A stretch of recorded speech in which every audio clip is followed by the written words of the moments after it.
Septième édition de la bourse nationale aux céréales qui s'achève à Ségou. Bilan positif avec 39 contrats signés et des transactions qui ont atteint le montant d'1,2 milliard de francs CFA. Journée de recueillement, triste anniversaire au Japon. Le pays a rendu hommage aujourd'hui aux victimes du séisme et du tsunami qui ont fait le 11 mars 2011 plus de 19 000 morts et disparus dans l'archipel. Le sport, démarrage hier au stade Mamadou Konaté de la Coupe Corpo édition 2012. Dans leur starting block, 34 équipes pour animer le premier tour. Mesdames et messieurs, bonsoir. Bienvenue à cette édition que nous ouvrons par cet important communiqué. Le ministre de la Défense et des anciens combattants informe l'opinion nationale et internationale que depuis le 17 janvier 2012, de violents combats opposent les forces armées de sécurité à des assaillants aux abords de la localité de Tessalit dans la région de Kidal.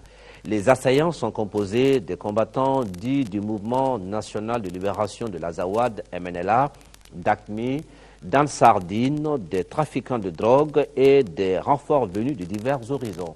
Ces assaillants tentent d'empêcher les forces armées de sécurité de ravitailler plus de 1500 personnes réfugiées dans la garnison de Tessalit et comprenant en majorité des femmes et des enfants. Face à ces agressions répétées et rendant difficile toutes les tentatives de ravitaillement de ces populations civiles, le commandement militaire a décidé dans la nuit du 10 au 11 mars 2012 l'organisation de convois d'évacuation et d'escorte des civils vers d'autres garnisons. Ainsi, le commandement, d'une manière responsable, a décidé, compte tenu des opérations en cours, l'évacuation temporaire du camp de Tessalit. Au-delà des opérations militaires, les forces armées de sécurité mettront tout en œuvre pour assurer la protection des populations civiles prises pour cible par les assaillants. Le ministre de la Défense et des anciens combattants rassure la population que les forces armées de sécurité mèneront ardemment leur mission cardinale de protection et de sécurisation des personnes et de leurs biens, ainsi que la défense de l'intégrité du territoire national. La 7e édition de la Bourse nationale aux céréales qui se déroulait à Ségou ferme ses portes. Une édition organisée par l'APK et ses partenaires et qui, aux yeux des participants, a été un succès. L'on parle d'un bilan positif qui affiche 1,2 milliard de francs CFA pour les transactions effectuées et 39 contrats signés. Brahima Kone. La situation des transactions effectuées au cours de la 7e édition de la Bourse aux céréales se présente comme suite. Les offres d'achat se chiffrent à 11 596 tonnes et les offres de vente 11 989 tonnes. Le montant global des transactions s'élève à 1,2 milliard de francs CFA contre plus de 900 millions de francs CFA enregistrés pendant l'édition 2011. Un progrès dont se félicitent les organisateurs. Ça nous rassure effectivement. C'était un moyen pour nous vraiment de pouvoir maintenant, un moyen pour appuyer vraiment la mise en œuvre du plan d'action d'urgence alimentaire du gouvernement. Cette 7e édition de la Bourse nationale aux céréales a été un cadre approprié de commercialisation et la mise en relation de volumes importants des offres et des demandes de céréales a abouti à de nombreuses opérations de contractualisation. Au regard de la qualité de l'expérience et du professionnalisme des participants, il ne pouvait en être autrement. Les organisations paysannes, les commerçants, les responsables des unités de transformation et autres participants n'ont pas manqué de donner leurs impressions sur cette 7e édition de la Bourse aux céréales. Ça a été une très bonne chose. On a su beaucoup de choses ici, que la bourse continue, que les femmes aillent de l'avant. Il a été dit que cette année, ça va par rapport à l'année précédente. Nous souhaiterions aussi en avoir plus en 2013. Ces témoignages prouvent à suffisance que la bourse aux céréales contribue au développement des secteurs de l'agriculture et du commerce. Les produits exposés au cours de l'événement constituent une expertise des opérateurs céréaliers du Mali qu'il faut encourager. Le Parti pour le développement économique et social, le PDS, a tenu hier à Koulikoro, dans la salle Tiramori Diabaté, Sa conférence régionale de section, un rendez-vous marqué par des sujets d'actualité comme la crise dans le Nord, avec le soutien manifeste à l'armée malienne, le référendum constitutionnel et aussi la position du parti à l'élection présidentielle de 2012. Par rapport à l'effort de guerre, la section PDS de Koulikoro a remis des vivres, un lot de médicaments et une enveloppe de 500 000 francs CFA à l'armée malienne. Correspondance de Sédou Traoré. Pour cette conférence régionale de section du Parti pour le développement économique et social PDS à Koulikoro, il a été essentiellement question de soutien à l'armée malienne et la position du parti à l'élection présidentielle. En termes de soutien à l'armée malienne, la section PDS de Koulikoro a remis un lot de médicaments d'une valeur de plus de 20 millions de francs CFA, plus une enveloppe de 500 000 francs CFA à l'armée malienne et 1,5 tonne de céréales aux veuves des soldats tombés sur le champ de l'honneur. Une manière pour les responsables de section de dire que le PDS et l'armée pour un même combat. Il s'agit de la défense de l'intégrité territoriale du Mali. Ces médicaments sont composés essentiellement d'antibiotiques, de pansements. Et c'est de cela que notre armée a besoin pour secourir ceux qui sont blessés sur le chantier de l'honneur. Monsieur le Président, on va vous remettre ces médicaments pour que vous les remettez au gouverneur afin qu'il les remette à l'armée nationale. C'est la preuve que tous les Maliens se soucient de l'intégrité du territoire national. Donc au nom du chef d'état-major général des armées, je remercie le parti PDS. En plus de sa mobilisation pour soutenir l'armée malienne et inviter ses militants à voter massivement le oui au référendum du 29 avril, les cadres du PDS ont informé les populations de la région de Koulikoro que le parti n'ira pas à l'élection présidentielle de 2012. Le Parti pour le développement économique et la solidarité ne présente pas de candidat à l'élection présidentielle de 2012. C'est clair pour tout le monde et ça nous rend plus libres par rapport à l'action que nous devons mener pour soutenir les actions du président de la République. Parce que c'est ça la vocation du PDS. Et pérenniser ces actions plus tard. Moi, je suis heureux de constater que l'ensemble de nos militants adhèrent à la décision que nous avons prise de faire en sorte que partout au Mali, dans chaque chef-lieu de région, nous puissions aller nous rassembler pour encore davantage galvaniser nos troupes, pour leur dire de soutenir comme un seul homme l'armée du Mali, avec le président de la République. Auparavant, l'assistance avait observé 1 minute de silence à la mémoire des éléments des forces armées tombés sur le champ de l'honneur. Et nous restons à Koulikoro avec le ministère des Relations avec les institutions qui organise depuis hier là-bas des assises sur la connaissance des institutions, le référendum, les élections générales de 2012 et le rôle et la place pour les autorités traditionnelles. Nous retrouvons le reportage de Sédou Traoré. Ces assises de Koulikoro sur les institutions, le référendum et les élections générales de 2012, quel rôle pour les autorités et les chefs traditionnels viennent d'offrir aux forces vives de la deuxième région l'opportunité de s'exprimer ouvertement sur la question. Il s'agit pour les acteurs régionaux d'être informés et sensibilisés sur l'expérience de crise 2002 dans le cadre de la démocratie et de la décentralisation. Un espace aussi pour présenter les principaux résultats et conclusions des assises de Ségou.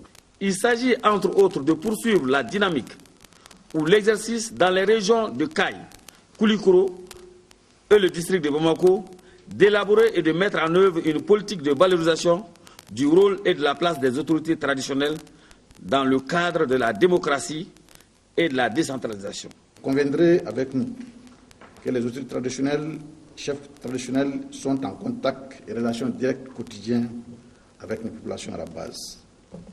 Qui donc alors mieux qu'eux peut informer, sensibiliser, éveiller, mobiliser et redynamiser la fibre patriotique pour une participation citoyenne massive et utile aux futures élections référendaires, législatives et présidentielles. En langage clair, le ministre des Relations avec les institutions est revenu sur les tenants et les aboutissants de la décentralisation, tout en spécifiant le rôle de toutes les couches socio-professionnelles. Il nous revenait de revisiter le rôle et la place des autorités traditionnelles pour voir comment elles-mêmes peuvent d'abord connaître, savoir quelles sont d'abord institutions à la base et quels sont leurs droits et leurs devoirs et quelles sont les attentes du gouvernement par rapport à leur contribution. Avec l'implication des chefs traditionnels des 7 cercles de la 10e région, ces assises contribueront, à n'en pas douter, à l'amélioration des connaissances des autorités régionales sur le rôle et la place traditionnelle dans le portage de la connaissance des institutions, du référendum et des élections régionales de 2012. Le docteur Ahmed Sow est candidat de l'association des amis et sympathisants d'Ahmed Sow à Assas à l'élection présidentielle du 29 avril prochain. Ahmed Sow a été investi cet après-midi et il compte développer l'agriculture et promouvoir l'exploitation des ressources minières s'il était élu. Daouda Sidiki Diarra. Presque tous étaient là pour assister à cet événement historique. Il s'agit de la déclaration des candidatures à l'élection présidentielle d'avril 2012 du Dr Ahmed Sow. Pour ce faire, les délégués de l'association des amis et sympathisants d'Ahmed Sow, Assas, sont venus des 8 régions du Mali et du district de Bamako. Le Dr Ahmed Sow a ainsi répondu à l'appel de ses amis. Je suis candidat à l'élection présidentielle. Je voudrais qu'on arrive à inverser le sens de la marche du désert, qu'il fasse en sorte que le désert recule et que soit la savane qui avance vers nos plaines arides. Je voudrais draguer le fleuve Niger. Je voudrais faire en sorte que le Djeliba coule comme la Seine de la Guinée au Nigeria dans un lit maîtrisé avec de splendides berges, que des petits bateaux puissent relier à nouveau, mais mieux encore, Conakry à Bamako. Je voudrais que la mer vienne au Mali à partir du Sénégal et de la Guinée.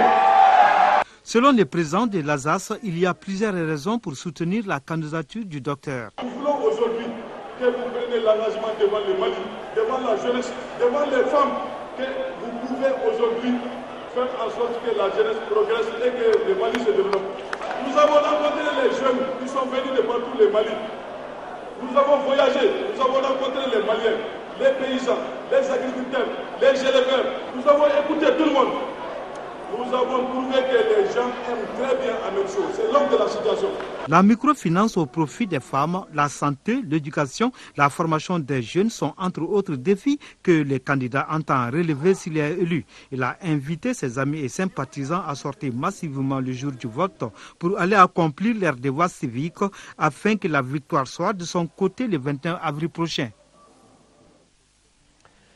Et nous vous rappelons cet important communiqué du ministre de la Défense et des anciens combattants qui informe l'opinion nationale et internationale que depuis le 17 janvier 2012, de violents combats opposent les forces armées et des sécurités à des assaillants aux abords de la localité de Tessalit dans la région de Kidal. Les assaillants sont composés des combattants dits du Mouvement national de libération de l'Azawad, MNLA, d'ACMI, d'Ansardine, des trafiquants de drogue et des renforts venus de divers horizons. Ces assaillants tentent d'empêcher les forces armées de sécurité de ravitailler plus de 1500 personnes réfugiées dans la garnison de Tessalit et comprenant en majorité des femmes et des enfants. Face à ces agressions répétées rendant difficiles toutes les tentatives de ravitaillement de ces populations civiles, le commandement militaire a décidé dans la nuit du 10 au 11 mars 2012 l'organisation de convois d'évacuation et d'escorte des civils vers d'autres garnisons. Ainsi, le commandement, d'une manière responsable, a décidé, compte tenu des opérations en cours, l'évacuation temporaire du camp de Tessalit. Au-delà des opérations militaires, les forces armées et de sécurité mettront tout en œuvre pour assurer la protection des personnes civiles prises pour cible par les assaillants. Le ministre de la Défense et des anciens combattants rassure les populations que les forces armées et de sécurité mèneront ardemment leur mission cardinale de protection et de sécurisation des personnes et de leurs biens, ainsi que la défense de l'intégrité du territoire national. Ceux qui ont pris des armes contre notre pays sont une bande de bandits armés. Ce sont les ennemis du peuple malien. Les déclarations faites aujourd'hui par les ressortissants du cercle de Ténékou, c'était au cours d'une assemblée générale. La rencontre qui s'est tenue ce matin a été également l'occasion pour eux d'échanger sur les mesures urgentes visant à assurer la sécurité des populations, mais aussi celle des pistes de transhumance des animaux. Alpha Maïga. La République du Mali est un seul peuple. Et c'est dans ce cadre que les ressortissants du cercle de Tenenkou sont réunis ici à Bamako. C'est suite à ce qui se passe dans le nord du Mali de façon générale et le banditisme dont les populations du cercle de Tenenkou ont été victimes récemment. L'Assemblée générale condamne avec la dernière rigueur l'agression de notre pays par des bandits armés et leurs divers complices, tous ennemis du peuple. Présente ses condoléances les plus attristées aux familles des soldats tombés sur le champ de l'honneur et ses vœux de prompt rétablissement aux blessés. Manifeste sa solidarité à toutes et à tous ceux qui ont été victimes des exactions des bandits armés. Apporte à son Excellence Amadou Toumani Touré, président de la République, chef de l'État, au gouvernement de la République et à nos forces armées et de sécurité son soutien sans réserve. Enfin, ils ont prié pour le retour de la paix. Déjà hier étaient réunies les différentes confessions religieuses du Mali autour de la crise dans le nord du pays. Une rencontre au cours de laquelle tous avaient manifesté leur adhésion à un cessez-le-feu et avaient appelé à la table de négociation des parties en conflit, tout en restant intransigeants sur le caractère indivisible du Mali et l'intégrité territoriale nationale. On se rappelle également que les religieux réunis hier avaient appelé le peuple malien à un sursaut national et à ne surtout pas céder à la panique. Tout à l'heure après ce journal, nous vous proposerons cet appel des confessions religieuses du Mali en français et en langue nationale, bamanan, peul, soraï et arabe. Autre sujet de l'actualité nationale maintenant, l'inauguration jeudi dernier d'une unité de transformation de lait à Nioro. C'est le fruit du partenariat entre l'association des femmes rurales de Nioro, le comité national des organisations paysannes et l'ONG italienne Terra Nuova. Coût de réalisation plus de 28 millions de francs CFA. Correspondance à Moussa Diakité. Fruit du partenariat entre l'association des femmes rurales Asprofer, le comité national des organisations paysannes CNOP et l'ONG italienne Terra Nuova, l'implantation de cette unité de transformation du lait à Nioro vise à renforcer les capacités techniques, économiques et organisationnelles des femmes de cette localité dans la fabrication agroalimentaire en vue d'accroître et de diversifier l'offre des produits transformés et améliorer leur commercialisation. Au nom des femmes rurales de Nioro du Sahel, je donne l'assurance que cette mini-laiterie sera bien tenue. Conformément aux objectifs de la loi d'orientation agricole, la CNOP, en partenariat avec Terra Nuova, s'est engagée à valoriser les productions locales. C'est dans ce processus que cette unité de mini-laiterie a été identifiée en Nioro du Sahel. Un coût total de 28 millions et demi. Cette mini-laiterie qui se dresse majestueusement au quartier Koulouba, en face des logements sociaux, fait la fierté des femmes de Nioro. Je suis très contente et je suis très heureuse de voir aujourd'hui cette unité au nom des femmes rurales de Nioro. Ce serait une opportunité pour nous les femmes de valoriser le lait local. Après la coupure du ruban symbolique par la présidente du Conseil des cercles 8 mars oblige, ce fut la visite du joyau qui se compose d'une salle de réception du lait cru, d'une salle technique de transformation avec des machines de dernière série, d'une salle de vente, d'un bureau et d'un bloc de latrines construit et équipé par les partenaires de Terra Nuova. Une fenêtre sur l'actualité à l'étranger avec ce triste anniversaire au Japon. Les Japonais qui ont observé aujourd'hui une minute de silence à la mémoire des victimes du séisme et du tsunami qui ont dévasté la côte nord-est de l'archipel il y a un an. Une catastrophe qui avait fait plus de 19 000 morts et disparus. À Tokyo, immédiatement après la minute de silence, le Premier ministre Yoshihiko Noda a prononcé un discours lors d'une cérémonie au Théâtre national de Tokyo en présence de l'empereur Akihito et de très nombreuses personnalités. C'était il y a un an, le 11 mars 2011. À 14h46, un séisme de magnitude 9 secouait violemment le Japon. Les secousses provoquent un puissant tsunami. La vague spectaculaire balaye tout. La centrale nucléaire de Fukushima est complètement éventrée. Près de 20 000 morts et disparus, 340 000 déplacés. Au bruit et à la fureur de cette triple catastrophe, les Japonais ont opposé le silence et le recueillement. Ce dimanche, des milliers de Japonais ont prié en souvenir de ce jour où ils ont tout perdu. J'habitais à côté de la centrale et je ne peux pas rentrer chez moi. Je ne trouve pas les mots pour décrire ce que je vis. Au siège de la compagnie TEPCO, les employés de la centrale de Fukushima observent aussi une minute de silence. Derrière ce silence, une profonde colère. Devant le bâtiment de TEPCO, des manifestants antinucléaires interpellent le gouvernement. Toute cette année, j'ai été tellement frustré. Le gouvernement n'a rien fait pour nous, ni rien clarifié. Les Japonais se sentent abandonnés et trahis par le gouvernement. Des milliers de personnes restent déplacées. Pour eux, tout est provisoire. Ils vivent dans des préfabriqués pour la plupart. Je n'ai pas les moyens pour le moment de reconstruire une maison.